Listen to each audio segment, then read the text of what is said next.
Hello everybody, I am Dinesh, the teacher of English Grammar at Pioneer in Jhumri Tilaiya. I hope you must be fine. While discussing transitive and intransitive verb, I gave you a brief information about object. So today the topic that I have selected for discussion is object. तो आज आप लोगों से मैं object पर बात करूंगा। हालांकि ढेर सारे स्टूडेंट्स का डिमांड है कि मैं नरेशन पर वीडियो बनाऊं, वॉइस पर वीडियो बनाऊं, डिग्री ऑफ कंपैरिजन पर वीडियो बनाऊं, मॉडल्स को पूरा पढ़ा करके दिखाऊं। बारी बारी से मैं सारे टॉपिक्स पर वीडियो लेकर के आऊँगा, बट अभी हम लोग ऑब्जेक्ट की बात करते हैं। जब मैं आपसे कह रहा हूँ कि ऑब्जेक्ट पर आज डिस्कशन होगा तो आपके मन में दो सवाल होंगे। Number 1, what is an object, and number 2, how can you identify an object in a sentence. तो ऑब्जेक्ट क्या है? ग्रामर की किताबें आपको लिख करके बता चुकी हैं कि एक्शन वर्ड का असर जिस दूसरे वर्ड पर पड़ता है वो उस एक्शन वर्ड का ऑब्जेक्ट है। किसी क्रिया का जो असर किसी वर्ड पर होता है वो ऑब्जेक्ट है। हालांकि मुझे नहीं पता है कि मेरे ऐसा कहने से आपको ऑब्जेक्ट समझ में आया या नहीं आया, क्योंकि ग्रामर की जो भाषा होती है वो एक किस्म की पारंपरिक भाषा है, कई बार वो समझ में नहीं आती है। तो चलिए मैं आपको ऑब्जेक्ट पहचानना सिखाता हूँ और कोशिश करूँगा कि आसानी से सिखाऊँ, और उम्मीद करता हूँ कि आप बेहतर तरीके से सीख जाएंगे। मैंने पहले से 2 क्वेश्चन लिख करके रखा हुआ है, व्हाट एंड हुम, किसे और किसको।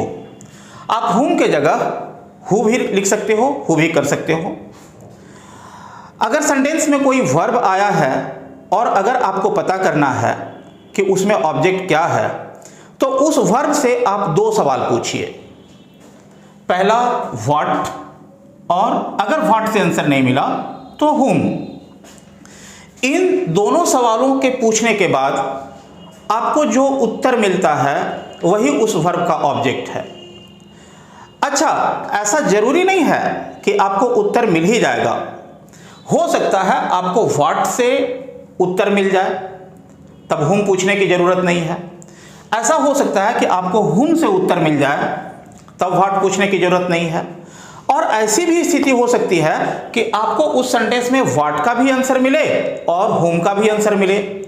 अगर ऐसा होता है तो उस सेंटेंस में 2 ऑब्जेक्ट हैं। और एक ऐसी भी स्थिति हो सकती है कि आपने व्हाट से क्वेश्चन पूछा और हुम से क्वेश्चन पूछा और इन दोनों सवालों का कोई जवाब नहीं मिला। ऐसे कंडीशन में उस सेंटेंस में कोई ऑब्जेक्ट नहीं है। तो चलिए मैं कुछ सेंटेंसेस लिखता हूं और आपको क्वेश्चन करके ही दिखाता हूं। She cooked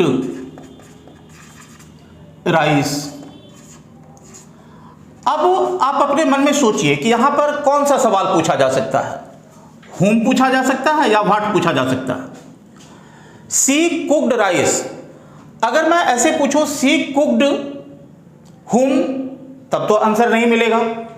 तब यहां पर मेरे को व्हाट पूछना होगा कि she cooked what, what did she cook. यहां पर जो क्वेश्चन होगा वो होगा कि उसने क्या पकाया, व्हाट डिड सी कुक, उसने क्या पकाया।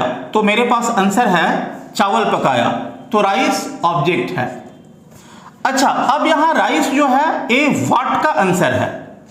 एक दूसरा सेंटेंस लेता हूं, I have invited my friend, मैंने अपने दोस्त को आमंत्रित किया है। अब अगर मैं यहां व्हाट से पूछूं कि मैंने क्या आमंत्रित किया है, व्हाट हैव आई इनवाइटेड, तब आंसर नहीं मिलेगा। यहां पर मेरे को पूछना होगा हुम हैव आई इनवाइटेड, मैंने किसको आमंत्रित किया है, हुम हैव आई इनवाइटेड, मैंने किसको आमंत्रित किया है, तब मेरे पास आंसर है माई फ्रेंड। तो यहां पर माई फ्रेंड ऑब्जेक्ट हो गया। कई कई बार ऐसा हो सकता है कि आपको दोनों सवालों का जवाब मिल जाए। जैसे एक सेंटेंस लेते हैं, he gave me a pen. उसने मुझे एक कलम दिया। उसने मुझे क्या दिया? क्या दिया? तो आंसर है अ पेन। अ पेन ऑब्जेक्ट हो गया। उसने किसको दिया? हुम, तब आंसर है मुझे दिया, मी, ए भी ऑब्जेक्ट है। अब यहां पर दो ऑब्जेक्ट हो गया, मी भी ऑब्जेक्ट है और अ पेन भी ऑब्जेक्ट है। इस पर अभी ही मैं आगे विस्तार में बात करूंगा।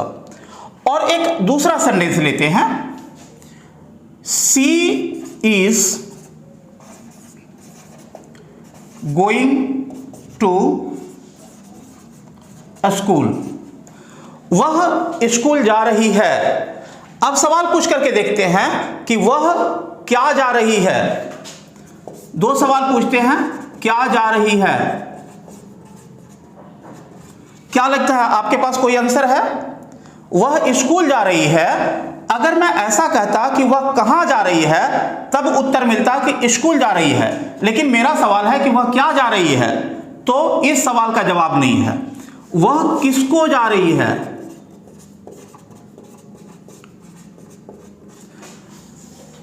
अब अगर जब मैं जानने की कोशिश करता हूं कि वह किसको जा रही है, तो इसका भी जवाब मेरे पास नहीं है। तो मैंने दो सवाल यहां पर पूछ करके देख लिया, क्या और किसको, और इन दोनों सवालों का मुझे कोई जवाब नहीं मिला। इसका मतलब सी इज गोइंग टू स्कूल एक ऐसा सेंटेंस है जिसमें ऑब्जेक्ट नहीं है। तो अब तक आपने 4 सेंटेंसेस देखा। पहला सेंटेंस, सी कुक्ड राइस, वह चावल पकाती थी। अच्छा, राइस व्हाट का आंसर है। I have invited my friend, मैंने अपने दोस्त को आमंत्रित किया है, तो माई फ्रेंड हुम का आंसर है, किसको आमंत्रित किया है। He gave me a pen, उसने मुझे एक कलम दिया। यहां पर आपके पास दोनों सवालों का जवाब है। उसने मुझे क्या दिया? तो कलम दिया। उसने किसको दिया? तो मुझे दिया। और तो यहां पर दो ऑब्जेक्ट है, मी भी ऑब्जेक्ट है और अ पेन भी ऑब्जेक्ट है। और सी इज गोइंग टू स्कूल, अब यहां पर ना तो मेरे पास क्या का आंसर है, ना ही किसको आंसर है। तो सी इज गोइंग टू स्कूल, वह क्या जा रही है, कोई आंसर नहीं है। वह किसको जा रही है, कोई आंसर नहीं है। इसका मतलब इस सेंटेंस में कोई ऑब्जेक्ट नहीं है। ऊपर के दो सेंटेंसेस में एक एक ऑब्जेक्ट है। राइस एक चीज का नाम है, माई फ्रेंड किसी व्यक्ति का नाम है। यहां पर मी और अ पेन, एक चीज भी आया है और व्यक्ति भी आया है, और यहां तो ऑब्जेक्ट है ही नहीं। तो अब तक आपने देखा कि सेंटेंस में ऐसा हो सकता है कि वर्ब से जब आप पूछे क्या, तब आपको उत्तर मिल जाए। ऐसा हो सकता है कि क्या का उत्तर नहीं मिले तो किसको का उत्तर मिल जाए। ऐसा भी हो सकता है कि क्या का भी उत्तर मिले और किसको का भी उत्तर मिले। जब ऐसा होगा, इसका मतलब सेंटेंस में वर्ब का दो ऑब्जेक्ट है। और ऐसा भी हो सकता है जब क्या और किसको, इन दोनों सवालों का जवाब नहीं मिले, वैसे कंडीशन में सेंटेंस में कोई ऑब्जेक्ट नहीं होता है। तो चलिए हम ऑब्जेक्ट के टाइप्स पर बात करते हैं। ऑब्जेक्ट दो तरह के होते हैं। एक है डायरेक्ट ऑब्जेक्ट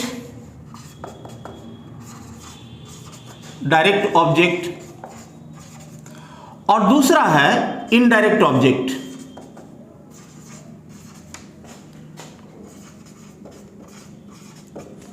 एक डायरेक्ट ऑब्जेक्ट और दूसरा इनडायरेक्ट ऑब्जेक्ट। कई सारे ग्रामर बुक हैं और कई बार लोगों का पढ़ाने का तरीका भी ऐसा होता है जो थोड़ा अस्पष्ट होता है। मैंने खुद कुछ ग्रामर बुक में ये लिखा हुआ पाया है कि जो निर्जीव चीज है वो डायरेक्ट ऑब्जेक्ट है और जो सजीव है वो इनडायरेक्ट ऑब्जेक्ट है। और वो इस तरह से समझाते हैं कि जैसे ही कॉल्ड मी, वह मुझे बुलाया। किसको बुलाया? मुझे। तो मी ऑब्जेक्ट है और चूंकि ये आदमी है मी, तो वो ये मान लेते हैं कि ये इनडायरेक्ट ऑब्जेक्ट है। And he bought a pen, वह कलम खरीदा। क्या खरीदा? तो कलम। तो वो मान लेते हैं कि ये डायरेक्ट ऑब्जेक्ट है क्योंकि किसी चीज का नाम है। ऐसा एक्सप्लेनेशन बिल्कुल गलत है। दरअसल डायरेक्ट और इनडायरेक्ट ऑब्जेक्ट ऐसा नहीं है। तब अब सवाल उठता है कि डायरेक्ट और इनडायरेक्ट ऑब्जेक्ट है क्या और उसको पहचानेंगे कैसे? अगर सेंटेंस में एक ही ऑब्जेक्ट रहे वर्ब का, अगर कोई सेंटेंस है और वहां पर वर्ब का एक ही ऑब्जेक्ट रहे और वो ऐसा ऑब्जेक्ट हो जिसको अपने पहले किसी प्रीपोजिशन जैसे टू या फोर की जरूरत नहीं हो, वैसे कंडीशन में वो डायरेक्ट ऑब्जेक्ट है। तो डायरेक्ट ऑब्जेक्ट, फिर से हमारे पास दो सवाल है ऑब्जेक्ट पहचानने का, व्हाट क्या एंड हुम ऑब्लिक हु मान लो, किसे या किसको। व्हाट क्या, हुम किसे और किसको।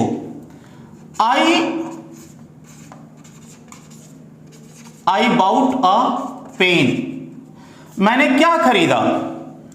आंसर है पेन, कलम खरीदा। तो ए डायरेक्ट ऑब्जेक्ट हो गया। यू कॉल्ड राम, तुमने किसको बुलाया? तो उत्तर है तुमने राम को बुलाया। अच्छा देखो, राम के पहले कोई प्रीपोजिशन नहीं है, एक मेन वर्ब के तुरंत बाद आ गया बिना प्रीपोजिशन का, तो राम भी डायरेक्ट ऑब्जेक्ट है। सी वॉच्ड अ मूवी, वह एक सिनेमा देखी। तो वह क्या देखी? तो सिनेमा, मूवी, ए डायरेक्ट ऑब्जेक्ट है। यू ऑलवेज हेल्प हर, तुम अक्सर उसकी मदद करते हो। तुम किसकी मदद करते हो? तो हर की। अब देखिए, हर के पहले कोई प्रीपोजिशन नहीं है, ए वर्ब के तुरंत बाद आ गया, ए भी वर्ब के तुरंत बाद आ गया। दरअसल कुछ ग्रामर बुक ऐसा मान करके चलते हैं कि चूंकि राम किसी आदमी का नाम है, चूंकि हर किसी आदमी के लिए आया है, तो राम और हर को इनडायरेक्ट ऑब्जेक्ट होना चाहिए। अब जब ग्रामर ऐसी व्याख्या करे तो एक गलत व्याख्या है, इस तरह से नहीं होना चाहिए। अब जब इनडायरेक्ट ऑब्जेक्ट रहेगा तो वर्ब के बाद जब इनडायरेक्ट ऑब्जेक्ट होगा तो वैसे कंडीशन में प्रीपोजिशन आना चाहिए। हम इस पर डिटेल में आगे बात कर रहे हैं। तो मैंने यहां पर जो 4 सेंटेंसेस लिखा, तो पेन किसी कोई चीज है, राम कोई आदमी है, मूवी कोई चीज है, हर कोई आदमी है, इन सारे कंडीशंस में ये सब डायरेक्ट ऑब्जेक्ट है। तो अब इनडायरेक्ट ऑब्जेक्ट की बात करते हैं कि इनडायरेक्ट ऑब्जेक्ट क्या होता है। अब चलिए हम देखते हैं कि इनडायरेक्ट ऑब्जेक्ट क्या है। जब सेंटेंस में दो ऑब्जेक्ट रहे और उन दोनों के बीच में कोई कंजंक्शन नहीं हो, वैसे कंडीशन में एक डायरेक्ट ऑब्जेक्ट होता है और एक इनडायरेक्ट ऑब्जेक्ट होता है। जैसे he gave me a pen, उसने मुझे एक कलम दिया। उसने क्या दिया? अ पेन, ए ऑब्जेक्ट है। उसने किसको दिया? मुझे, ए भी ऑब्जेक्ट है। अब यहां पर फिर से ग्रामर एक अधूरी व्याख्या करता है कि जो चीज है, जो व्हाट का आंसर है वो डायरेक्ट ऑब्जेक्ट है, और अगर जो सजीव है वो इनडायरेक्ट ऑब्जेक्ट है। तो ग्रामर व्याख्या करता है कि चूंकि पेन निर्जीव चीज है तो ये डायरेक्ट ऑब्जेक्ट है और सजीव है तो इनडायरेक्ट ऑब्जेक्ट है। लेकिन जरा सोचिए, मैं एक सेंटेंस लिख के दिखाता हूं। He gave me a cow, उसने मुझे एक गाय दिया। तो अब तो गाय भी सजीव है और मी भी सजीव है, तो फिर कौन डायरेक्ट और कौन इनडायरेक्ट ऑब्जेक्ट है? इसका मतलब अगर मैं इस तरह से ऑब्जेक्ट को पहचानने लगूं कि जो निर्जीव है वो डायरेक्ट ऑब्जेक्ट है और जो सजीव है वो इनडायरेक्ट ऑब्जेक्ट है, तो मैं कई बार गलती कर दूंगा। इसलिए ऑब्जेक्ट को पहचानने का एक तरीका नहीं है। तो अब आपके मन में सवाल उठेगा कि फिर डायरेक्ट और इनडायरेक्ट ऑब्जेक्ट को ठीक तरीके से कैसे पहचाना जाए। तो डायरेक्ट और इनडायरेक्ट ऑब्जेक्ट को पहचानने का आसान और बिल्कुल प्रभावकारी तरीका है जिसमें आप कभी नहीं गलती करेंगे, वो ये कि ऑब्जेक्ट का जगह बदल करके आप देख लें। जैसे he gave me a pen, इसी बात को मी के जगह अ पेन को ले आते हैं और पेन के जगह मी को ले जाते हैं, तब क्या होता है? ही गेव अ पेन, अगर मैं मी लिखूं तो आपको लगेगा नहीं ये रॉन्ग हो गया, इसमें कुछ कमी रह गई। करेक्ट सेंटेंस होगा he gave a pen to me. अब देखिए डायरेक्ट ऑब्जेक्ट की खासियत यह होती है कि डायरेक्ट ऑब्जेक्ट बाद में आए चाहे पहले आए, उसको किसी प्रीपोजिशन की जरूरत नहीं है। लेकिन इनडायरेक्ट ऑब्जेक्ट अगर पहले आएगा तब तो ठीक है, लेकिन अगर वो बाद में आएगा तो उसको प्रीपोजिशन की जरूरत पड़ेगी। जैसे यहां टू आया है, कभी फोर भी आएगा। I brought her a book, I brought her a book. अब यहां पर अ बुक ऑब्जेक्ट है, हर भी ऑब्जेक्ट है। अब हमको पहचानना है कौन डायरेक्ट और कौन इनडायरेक्ट है। अब हम इन दोनों को उलट करके देख लेते हैं। आई ब्राउट अ बुक, अगर मैं हर लिखूं तो ए रॉन्ग हो गया, आई ब्राउट अ बुक हर, लगता है कुछ कमी रह गया, तो I brought a book for her. अब आपने क्या देखा कि बुक एक ऐसा ऑब्जेक्ट है जो बाद में आया और प्रीपोजिशन की जरूरत नहीं है, पहले आया तब भी प्रीपोजिशन की जरूरत नहीं है। तो डायरेक्ट ऑब्जेक्ट वो ऑब्जेक्ट है जो पहले आए चाहे बाद में आए, उसको प्रीपोजिशन की जरूरत नहीं है। जैसे अ बुक, यहां पर हर पहले आया तब तो ठीक है, लेकिन जब बाद में आया तो प्रीपोजिशन के साथ आया, इसको प्रीपोजिशन की जरूरत पड़ गई। तो जो ऑब्जेक्ट प्रीपोजिशन लेने की क्षमता रखता है वो इनडायरेक्ट ऑब्जेक्ट है। वो सजीव है, आदमी है या जानवर है, इससे फर्क नहीं पड़ता कि वो क्या है। उस ऑब्जेक्ट में प्रीपोजिशन लेने की क्षमता है या नहीं है, इस बात से मतलब है।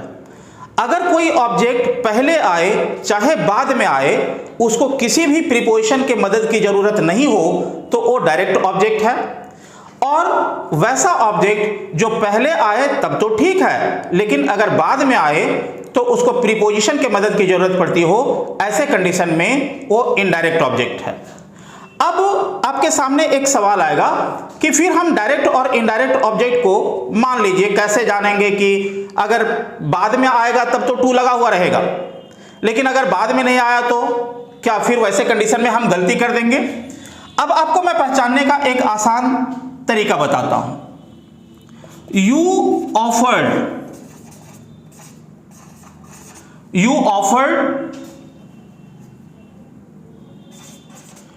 Him a job.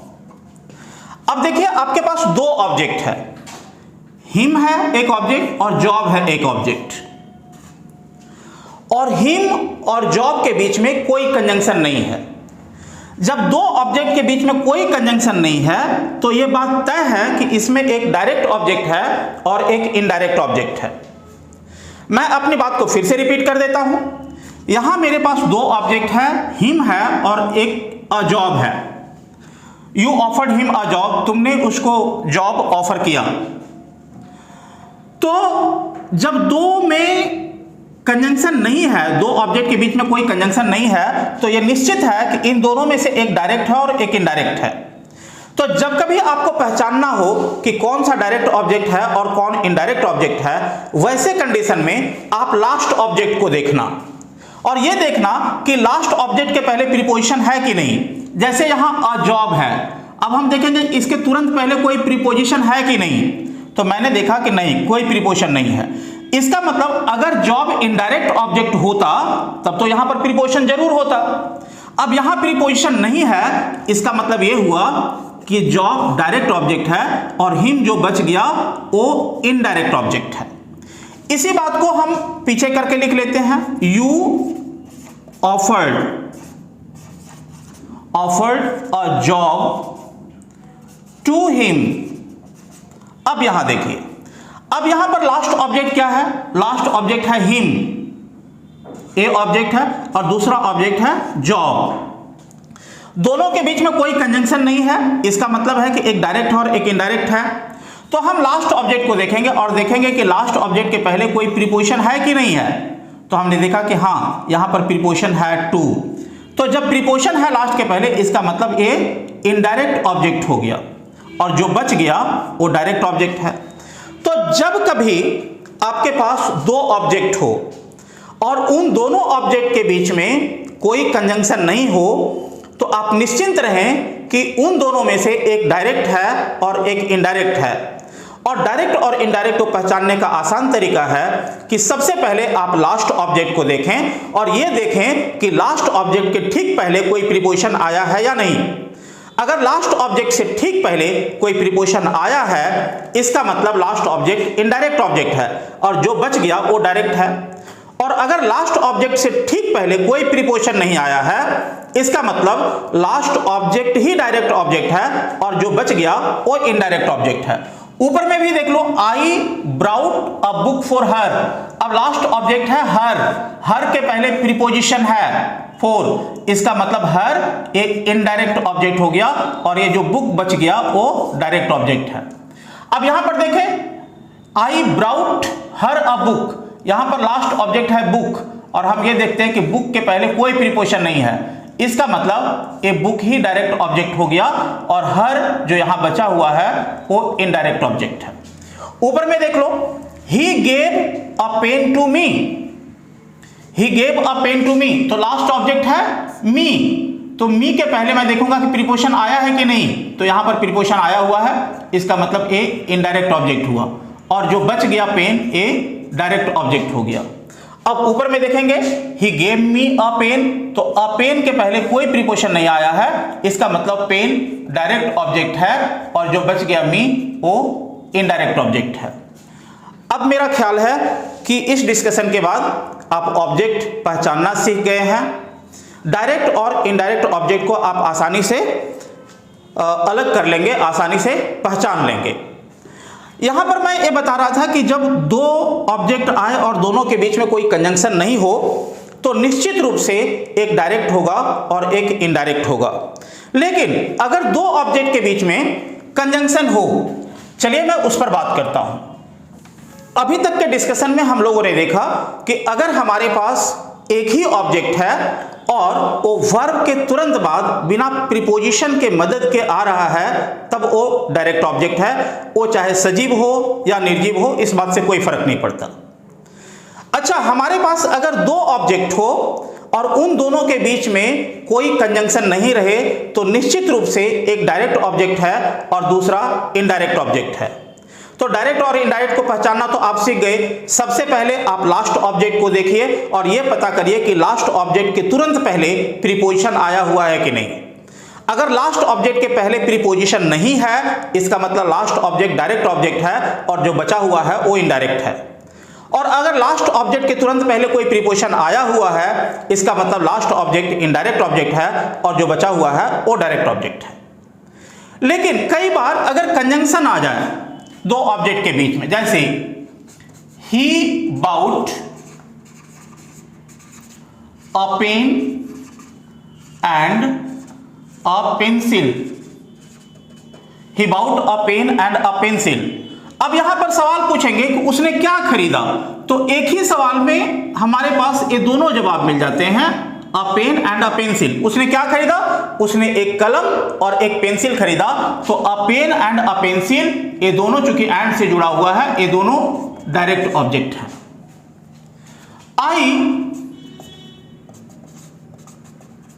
I invited Ram and Mohan, मैंने किसको आमंत्रित किया? तो मेरे पास आंसर है, मैंने राम और मोहन दोनों को आमंत्रित किया, तो ये दोनों डायरेक्ट ऑब्जेक्ट हो गए।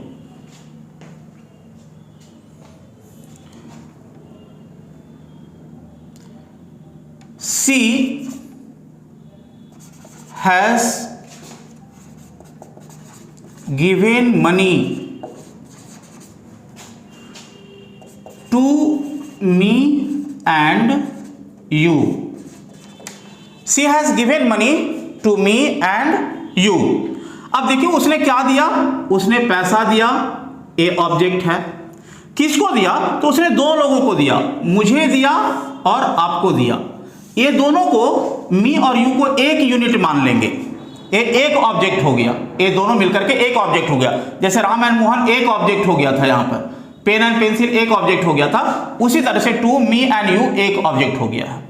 अब हम देखेंगे कि क्या मी एंड यू के पहले कोई प्रीपोजिशन आया है, तो आप देख रहे हो कि यहां पर टू आया है, इसका मतलब एक इनडायरेक्ट ऑब्जेक्ट हो गया, और जो बच गया मनी वो डायरेक्ट ऑब्जेक्ट हो गया। I gave Mohan a book and a pencil. मैंने मोहन को एक किताब और एक पेंसिल दिया। मैंने किसको दिया, तो मोहन को दिया, ए ऑब्जेक्ट है। मैंने क्या दिया, तो दो चीज दिया, एक किताब दिया और एक पेंसिल दिया। तो ये a book and a pencil ये एक ऑब्जेक्ट हो गया, एक यूनिट के रूप में। अब हम देखेंगे कि इसमें कौन डायरेक्ट और कौन इनडायरेक्ट। तो हम देखेंगे कि a book and a pencil के तुरंत पहले कोई प्रीपोजिशन है, तो मैं देखता हूं कि यहां पर कोई प्रीपोजिशन नहीं है। जब कोई प्रीपोजिशन नहीं है, अगर ये इनडायरेक्ट होता तो इसके पहले प्रीपोजिशन जरूर होता, क्योंकि लास्ट ऑब्जेक्ट है। अगर इनडायरेक्ट ऑब्जेक्ट लास्ट में आता है तो उसके पहले प्रीपोजिशन होगा। तो कोई प्रीपोजिशन नहीं है, तो ये डायरेक्ट ऑब्जेक्ट हो गया, और मोहन जो बच गया वो इनडायरेक्ट ऑब्जेक्ट हो गया।